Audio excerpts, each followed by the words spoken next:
Latar belakang sakit hati dan emosi yang tak lagi dapat dibendung dapat membuat seseorang menjadi gelap mata dan melakukan tindakan di luar batas kewajaran. Lisan yang tak dijaga atau tuduhan tak berdasarkan bukti kuat yang dialamatkan terhadap orang lain hanya akan memperkeruh keadaan hingga berujung prahara. Laporan ini sekaligus menutup perjumpaan kita kali ini. Tetap saksikan program Turn Back Crime setiap Senin pukul 23 waktu Indonesia bagian Barat hanya di RTV. Saya Stefani Deversa, salam Turn Back Crime, menumpas kejahatan.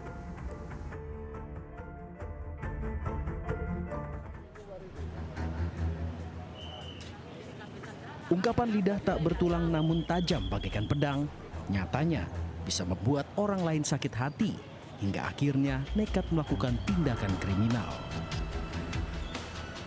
Seperti yang terjadi di Surabaya, Jawa Timur, 7 Januari 2022 lalu.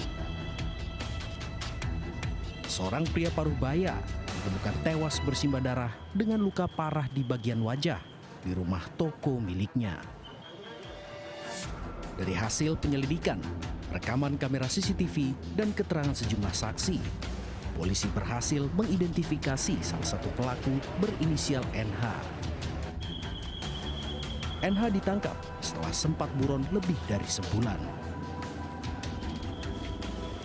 Dari pengakuannya, NH nekat membunuh korban lantaran sakit hati sering dituduh mencuri barang dan uang di toko milik korban.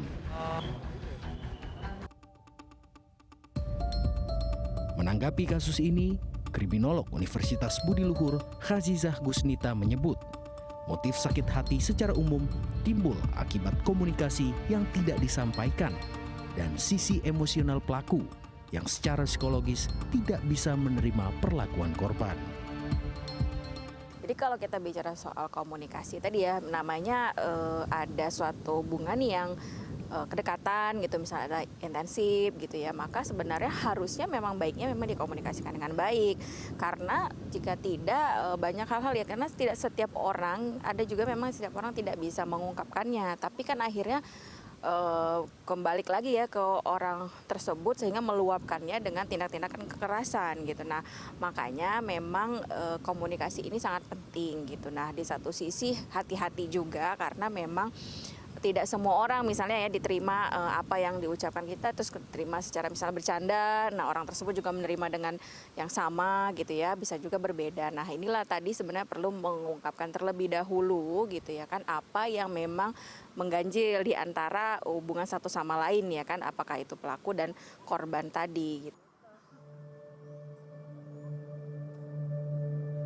Menurut kriminolog, sakit hati muncul karena ada suatu kejadian berulang yang tidak bisa diterima pelaku. Akibatnya, muncul keinginan terpendam dari pelaku untuk melakukan tindak kekerasan. Menurut kriminolog, untuk menghindari hal-hal yang tidak diinginkan, kita harus peka terhadap perasaan orang lain dan dapat melihat gerak-gerik seseorang jika sakit hati terhadap kita. Misalnya kita melihat, misalnya kalau ada pelaku dan korban gitu ya, pelakunya yang tidak bisa mengungkapkan tadi ya, dia sakit hati, kecewa gitu ya, tapi dia tidak berkomunikasi dengan baik, maka mungkin kita berharap akhirnya dari pihak lain, apakah itu orang lain ya, tetangga atau apalah ya, teman kerja yang lain, dan kemudian balik ke korbannya lagi, melihat simbol-simbolnya tadi ya, ketidaksukaan seseorang terhadap dirinya dari mata, gerakan, bahasa tubuh dan lain-lain.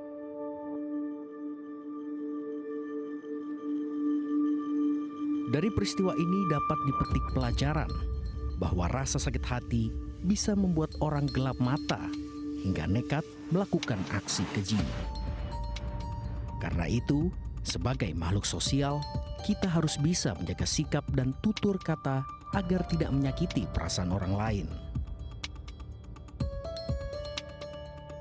Sebaliknya, jika kita merasa sakit hati atas perkataan orang lain, sebaiknya diselesaikan secara langsung lewat komunikasi, baik berbicara empat mata atau lewat bantuan pihak ketiga.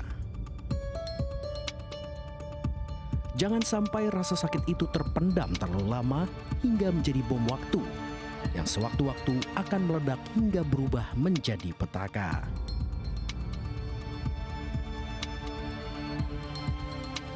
Dari Depok, Jawa Barat, Salsabila Al-Katiri, Yusuf Stefanus, Turn by Crime, RTV.